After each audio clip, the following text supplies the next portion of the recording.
How can we fight with corrupt traffic policemen? Under what act of vehicle law can we take stand, like making video?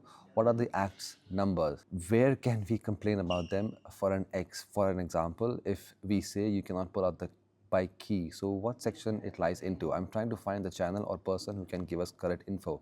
Google will be your best friend in this case. But sure, I can try and making some content on it. I hope that helps. Thank you for asking a good question. Hello, sir. I love your content. Which own damage insurance service you use? Does it come with RSA? Which insurance company provides good RSA services throughout India as far as you know? What will you do when you suddenly approach a somewhat big pothole that can either bend your rim or throw you off at around 80 to 90 kilometers, maybe at different speeds? So your Hemi tire change video. Should we do wheel balancing every tire change? Tell us when it is needed. Okay, lot to unpack here. Number one, I went with the ICICI Lombard, which is pretty good. They have a good RSA coverage. I love it. And next one is, what will you do when you suddenly approach a somewhat big pothole? The key is to look far ahead, not on your immediate front. You practice this as you ride your motorcycle on a daily basis. Your bike will go where your eyes go. If you keep seeing the pothole, you will end up in a pothole. So you train yourself and you try to avoid the pothole as much as you can. So train yourself to look far ahead and do not look at the pothole. Just your bike will go where your eyes are at. Remember that. Should we do wheel balancing every tire change? My tires were relatively new. I mean, I did ask him to balance it out, but he said that it was not needed. When he inspected it, the bike was just fine. So he didn't align it. Maybe that's why. So I also didn't feel the need to.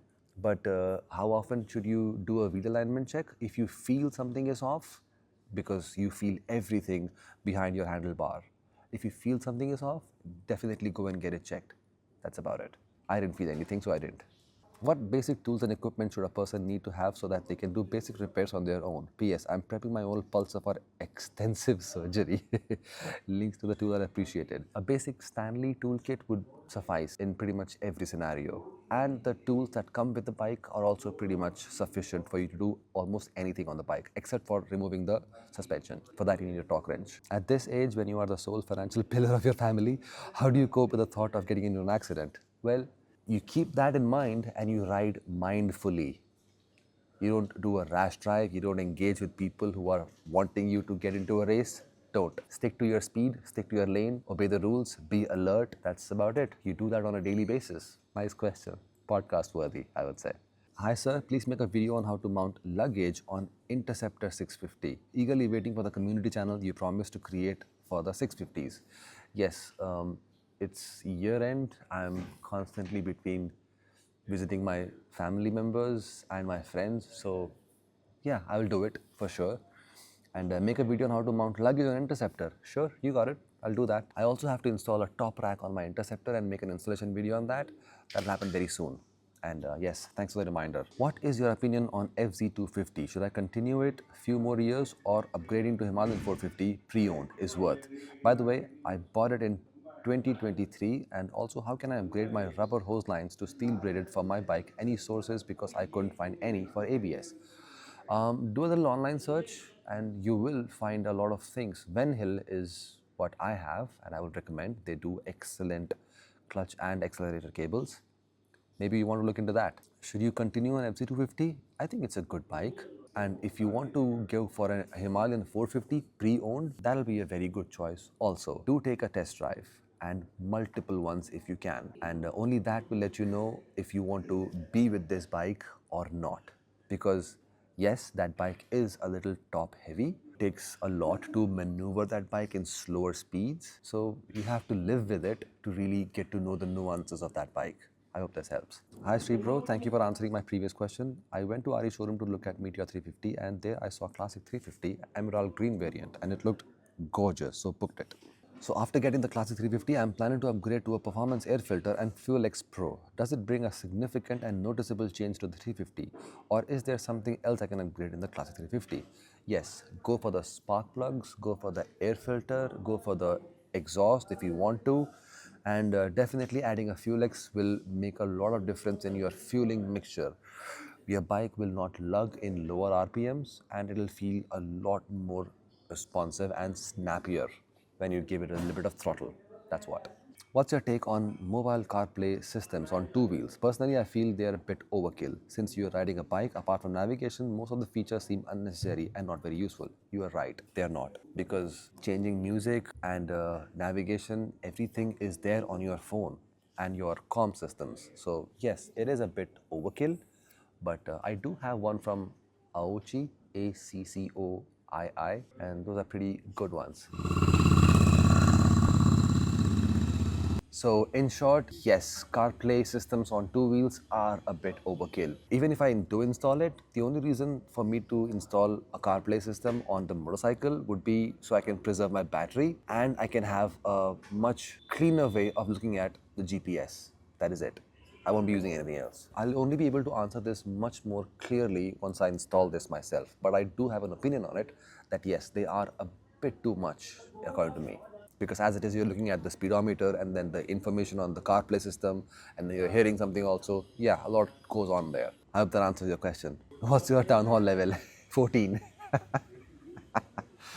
Hi Shri, I hope you're doing well. Can you suggest some good riding gloves for budget around 3.5k? Vitaterra ones are pretty good. Royal Enfield also has a lot of options on it, and Moto gloves are also very, very good. The tactical gloves are really good. I love them. They'll cost you about 2000 rupees if I'm not mistaken. The brakes on my Interceptor 650 make noise. When checked with local mechanic, if I should clean it, I was told the cleaning will not help anymore. Instead, asked me to have the disc faced. Your opinion? Take some emery paper, some sandpaper, and just rub your disc pads against it. And oftentimes, what happens is when you're using sintered brake pads, a sort of a metal layer forms on it, and that sort of, when it comes in contact with your disc, makes that noise. Clean your disc, number one, for sure, with a solution, with a brake cleaner. Clean your brake pads. After that, it won't be there. The sound won't be there. I'll make a short video on this also. Hey 650 Doc, I have questions regarding your maintenance routine. Please tell me the basic maintenance and parts replacement required in a bit detailed manner. Hope this won't trouble you. Take care. Meet you soon in Coimbatore. What all would you like to know? If you can be specific, I'll answer those questions very, very quickly. Otherwise, the list goes on and on and on. Just get your motorcycle serviced regularly at intervals, because if you have a yes, you do have a 650, I'm assuming, so, and you've mentioned it also. The number one thing would be to get it serviced periodically, every 10,000 kilometers or 1 year, whichever comes early. That's when I get service. That's my service interval. And each service interval, I would check the brake pads, check the disc thickness, check the air filter, check the suspension fluid. If need be, replace or clean them. That's about it. Is it good to buy updated Yes the Adventure 2025? I cannot give you an opinion on that because I haven't ridden Yes the Adventure 2025 yet. Your best bet would be to watch some videos on the Motoring channel. They are extremely detailed in almost all the motorcycles. I hope that helps. And I'm sorry if I'm not able to answer these questions, because if I give you an opinion without trying the bike, I'm not doing my audience justice. I hope you understand. Hey Sri, sorry I'm late. I had a query regarding my Himalayan 450. I've been facing seating issues on it as I'm confused. How should I sit properly on my bike? Sometimes I have to move forward to grab the tank properly, but in the long run or continuous riding, I feel pain in my crotch area. When I move a little back, the seat adjustment lever starts irritating me, as it always get out of the housing mount, making the seat go off. Please help. I have RE Adventure touring seat, most comfortable, but the height adjuster lever, this has been a pain in my ass, as the lever has left marks on the chassis. And also, please recommend me some good options on tires, engine oils, and basic accessories needed for maintaining this elephant. Hope you are recovering fast. Take care. Yes. Thank you for your wishes. Sorry, I don't know why my nose is leaking. Do I need service? I'll start answering in a reverse way. Good options on tires, go for the OEM C8 ones. They are very good, they are very cheap. A pair of those will cost you about 5,500 rupees and they last more than 16,000 kilometers. That's what I have experienced. Engine oils, I'm using Motul 7100 10W50 oil on the Himalayan 450. That is phenomenal, very good. Basic accessories needed for maintaining. Basic accessories, go for the hand guards, go for the top rack plate, go for the tall windscreen, and that should be enough for you. That'll be very good. And about the seat, yes, the seat is a bit weird, definitely, because it has a scoop in it. And the minute you press the brakes, you'll just go and hit your family jewels in it, which is why I bought the rally seat. How do you deal with this? I don't really know, because ever since I installed the rally seat, I haven't really installed the OEM seat ever again. I haven't had the need to, because the rally seat is straight. It is not scooped out. I hope that helps. I'll look into this more often, because one of my friends also have a Himalayan, and I'll ask him what can be done about this issue. Hey Srini, I've been watching your videos for a long time. Thank you so much for sharing your knowledge and experience about bikes. It really helps enthusiasts like us.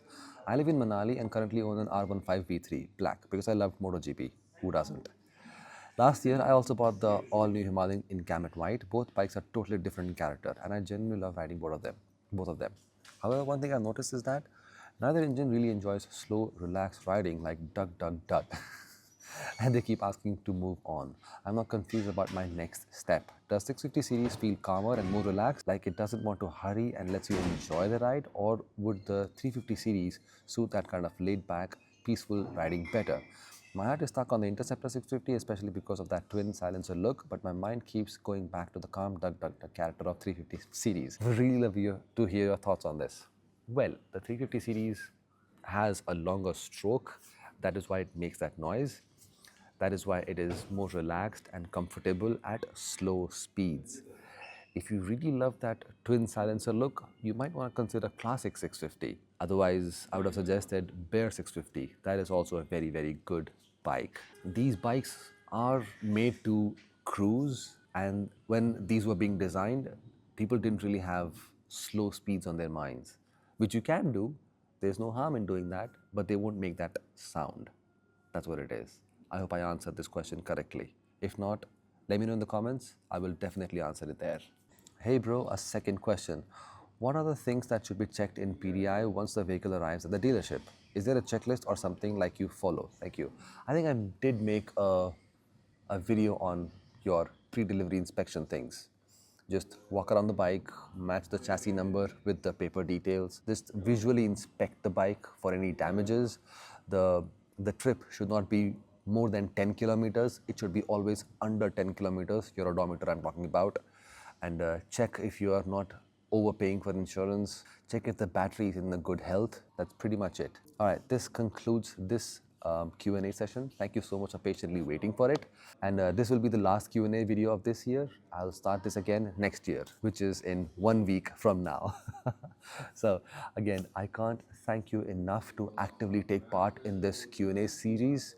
I really love making these videos, and thank you so much for asking such wonderful, amazing questions. And believe it or not, I get a lot of ideas from you guys only who ask me questions actively. And based on those questions, I make those short form content which you guys see on Instagram and on YouTube Shorts. Thank you so much, and I wish you belated Merry Christmas and a very, very Happy New Year. See you soon. 3 out.